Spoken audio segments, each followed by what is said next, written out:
Perfect sari कशी नेसावी हे भरपूर जणांना माहिती असतं, पण काही वेळास काय होतं की काय काय साडी इतक्या सुळसुळीत असतात आणि त्या थोड्या वेळानंतर लूज व्हायला लागतात. तर याचं कारण काय आहे चला बघूयात. नमस्कार, पुन्हा एकदा स्वाती स्टाईलमध्ये मनापासून स्वागत. आज बघूयात दररोजची साडी लूज किंवा ढिली न होता कशी नेसावी. बघा इथे मी पेटीकोट घातलेला आहे आणि दररोज आपण ज्या पद्धतीच्या साड्या घालतो अगदी सुळसुळीत सुताच्या असतात, तर ती साडी घेतलेली आहे. तिच्या एका बाजूला मी गाठ मारून घेतली आणि ती साडी मी माझ्या उजव्या पायाच्या बरोबर वरती खोचलेली आहे. आता इथे काय होतं की कधी कधी सुळसुळीत साड्या असतात ना, त्या आपल्या निऱ्याच्या खालून सुद्धा त्यांचा आतमधला हा जो पदर आहे तो बाहेर यायला लागतो.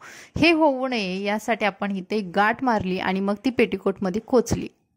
त्यानंतर पाठीमागून छान अशी खोचून आणल्यानंतर आता आपण पदर करणार आहोत. या साड्या अंगाबरोबर बसतात खऱ्या, पण काही वेळानंतर कमरेजवळ मानेजवळ लूज व्हायला लागतात. आजच्या व्हिडिओमध्ये आपण बघणार आहोत जेव्हा दररोज साडी नेसायची असते तेव्हा पटकन पदर कसा करायचा. बघा इथे मी पदर फक्त वरती एका हाताने पकडला आणि खाली ज्या छोट्या छोट्या प्लीट्स आहेत त्या दुसऱ्या हाताने मी केलेल्या आहेत. म्हणजे आपण नॉर्मल ज्या पद्धतीने साडीच्या वरती प्लीट करतो त्यानंतर मध्यंतरी पकडतो प्लीट्स, असं काहीही केलेलं नाही. वरती फक्त एका हाताने पदर पकडला आणि खाली अशा छोट्या छोट्या प्लेट्स केलेल्या आहे. तर तुम्ही खरं विश्वास ठेवणार नाही या गोष्टीवरती. तुम्ही जर अशा पद्धतीने पदर केलात तर तुम्हाला एक्स्ट्रा प्लेट्स भेटतात, भरपूर साऱ्या प्लेट्स भेटतात. कारण छोट्या छोट्या ह्या प्लेट्स आहेत त्या आपल्या जेव्हा ब्लाऊजवरती येतात त्या खूप सुंदर लुक देत असतात. पदराची उंची तुम्हाला नेहमीप्रमाणे गुडघ्याच्या खालीच ठेवायची आहे. दररोजची साडी असो किंवा काठपदराची, तुम्हाला पदराची उंची जास्त ठेवायची आहे. आता इथे आणखी एक गोष्ट करायची आहे. मानेजवळ जी प्लीट लूज होते तर ती होऊ नये यासाठी पदर करण्या अगोदरच आपल्याला एक छोटासा फोल्ड करायचा आहे आणि तो फोल्ड तुम्हाला पिनने तुमच्या ब्लाऊज सोबत सिक्युअर करायचा आहे. इथे एक तुमचा वेळ सुद्धा वाचेल, कारण इथे ही बघा माझ्या जे नेकलेस जवळ जी मानेवरती जी प्लीट येते साडीची तर ती काही वेळानंतर लूज व्हायलाच लागते. तर हे होऊ नये यासाठी आपण अगोदरच पिन जेव्हा साडीला लावतो तर ते सिक्युअर करतानाच आपण अगोदर फोल्ड केलेलं आहे आणि साडी घट्ट केलेली आहे.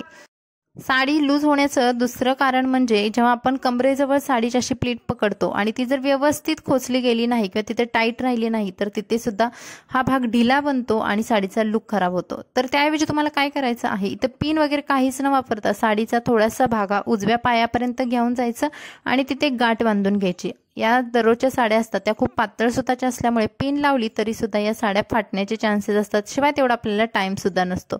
त्यानंतर गाठीच्या समोर थोडीशी असं साडीचा भाग सोडायचा आणि त्यानंतर निऱ्या करायला घ्यायच्या. आता निऱ्या करताना एकसारख्या करा, मध्यम साईजच्या करा. आता या दररोजच्या साडीमध्ये तुम्हाला भरपूर साऱ्या निऱ्या मिळाल्या तरी सुद्धा ती साडी आणखी तेवढी अट्रॅक्टिव्ह दिसते आणि शिवाय ती फुगत नसल्यामुळे भरपूर साऱ्या जरी निऱ्या असल्या तर ते एकावर ते एक व्यवस्थित बसून जातात. वरची निरी करताना बघा हा साडीचा भाग आहे तो जास्त न खेचता थोडासा असा पद्धतीने तुमची जी डावी प्रिन्स लाईन आहे तिथेपर्यंत घेऊन जायचं आणि इतर निऱ्यांसोबत ही निरी सुद्धा आपल्याला अटॅच करून द्यायची. आणि तुम्ही आता बघाल इथे बघा माझी जी मोठी वरची निरी आलेली आहे त्यामुळे साडीचा उजव्या बाजूला कुठेही एक्स्ट्रा किंवा लूज पोर्शन राहत नाही आणि साडी अगदी घट्ट बॉडी बरोबर कम्फर्टेबल राहते. त्यानंतर आता या निऱ्या खोचताना सुद्धा जर तुम्ही अशा पद्धतीने निऱ्या खोचत असाल आणि त्यानंतर वरून जर पिन लावत असाल तर ही पिन जर छोटी असेल तर ती त्या साडी आणि पेटीकोटला होल्ड करू शकत नाही, कारण पिन छोटी असते आणि शिवाय साडी दोन्ही बाजूने आपण आतमध्ये आणि बाहेरून जेव्हा साडीचा तो व्हॉल्यूम सुद्धा वाढतो आणि पिन जात नाही, घुसत नाही.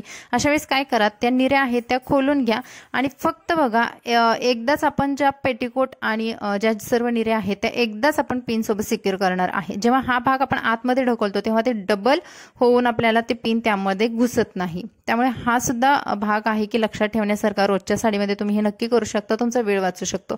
त्यानंतर इथे जी गाठ मारलेली आहे तर ही गाठ तुम्हाला उजव्या हाताने, जो साडीचा थोडासा भाग इकडे शिल्लक राहिलेला असतो तिथून उजव्या हाताने ही गाठ फक्त ओढायची आहे. ही गाठ जरी तुम्ही ओढली तर तुमचा डाव्या पायावरती कुठेही साडीचा भाग लूज राहत नाही किंवा कमरेजवळ सुद्धा साडी लूज होत नाही. शिवाय आपण इथे कोणतीही पिन न वापरल्यामुळे साडी फाटण्याची भीती सुद्धा नाही.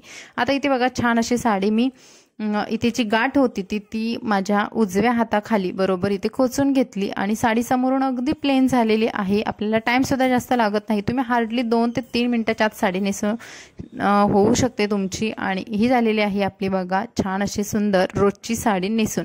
आता बघाल तुम्ही कशाही हालात कितीही प्रकारचं तुमचं जरी हार्डवर्क असेल, काम असेल किंवा जास्त धावपळीचं काम असेल तरी सुद्धा तुमची साडी बिलकुल सुटत नाही। पाठीमागचा भाग सुद्धा तुम्ही बघाल, अगदी प्रोफेशनल पद्धतीने सुद्धा तुम्ही ज्या वेगवेगळ्या साड्या असतात जॉबसाठी वगैरे ती सुद्धा तुम्ही या पद्धतीने नेसू शकता।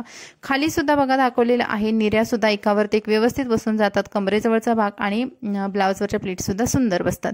तर मैत्रिणींनो, हा होता आजचा व्हिडिओ। तुम्हाला कसा वाटला कमेंट्समध्ये नक्की सांगा। साडीविषयी आणखी कोणते प्रॉब्लेम असतील तर कमेंट्समध्ये नक्की विचारा। व्हिडिओ आवडला तर लाईक करा, चॅनलला सबस्क्राईब करा। भेटू नवीन व्हिडिओमध्ये। Bye bye.